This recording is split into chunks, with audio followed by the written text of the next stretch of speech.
Yeah, we're one of the things we looked to do this year was we picked a squad of 37 originally, knowing that we had to break that down to 30 for the actual Interpros. So what we did is the 7 that were unlucky enough to miss out, we asked them to stay on and continue training with us, 1 in case of injuries, but 2 just because we knew they'd be better players by the end of it.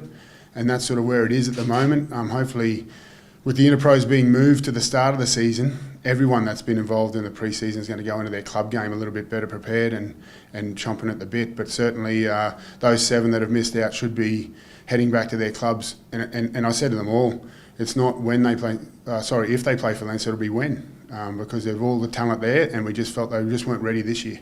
What we'll see, I think, in the future especially is players coming to our game that are playing rugby, not coming from games or from camogie or anything, swapping over.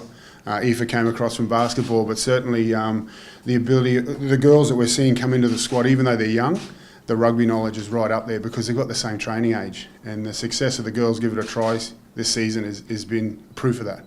And if I'm still in the job in 4 or 5 years, I look forward to being able to see the talent that's coming through that sort of program. Sani is just a natural leader. She's been at one of the better players for Ireland and at Leinster and Connacht when she was there. Certainly the squad gathered around together. The preparation we've had, because it hasn't had the club sort of, it used to be during club season, so the girls were going away and playing each other on the weekends and coming back and training together. The fact that we've been able to have them isolated in a sense on their own, training as a Leinster squad. Sani really put a hand up to be one of those leaders. Aoife's the vice captain and the forwards leader, and she was certainly close as well, but we just felt the girls follow Sani through her actions as well as her deeds. On our camp at King's Hospital, we had 3 days, which increased our training time from probably the 7 weeks we've had. We got the amount of time spent together there increased it by another 2 weeks. So we had a 60-minute full contact trial within the squad looking at combinations. Monday last, we went full contact for the last 40 minutes of training as well.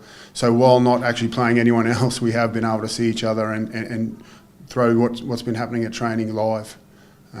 Certainly next year we're looking at ways we can improve that and try and get some of that, maybe inviting some of the Tetleys over, but that's all in the air at the moment. We'll wait and see. That'd be ideal. I think one of the things we need to do, and momentum's a big thing in sport, and you see it in the hockey as we mentioned, is get off to a good start. So certainly we're expecting a little bit of rustiness, but the way the girls are training, we've decided to keep it really simple, but to be brilliantly simple, which is one of our words we've put on the dressing room and we're taking on with us through the campaign. So we're not looking to overcomplicate things, but certainly looking for accuracy in what we do and start that momentum. So it's okay to make mistakes as long as we're working hard to work around that. The connections that we've managed to make, I'd say every interprovincial team has managed to make. So I'd like to think that one of our aims was to play good rugby, not just good women's rugby. So we're looking to expand on that and keep playing that way. But the tight-knit team that we have, I'm expecting from all 3 other provinces. So.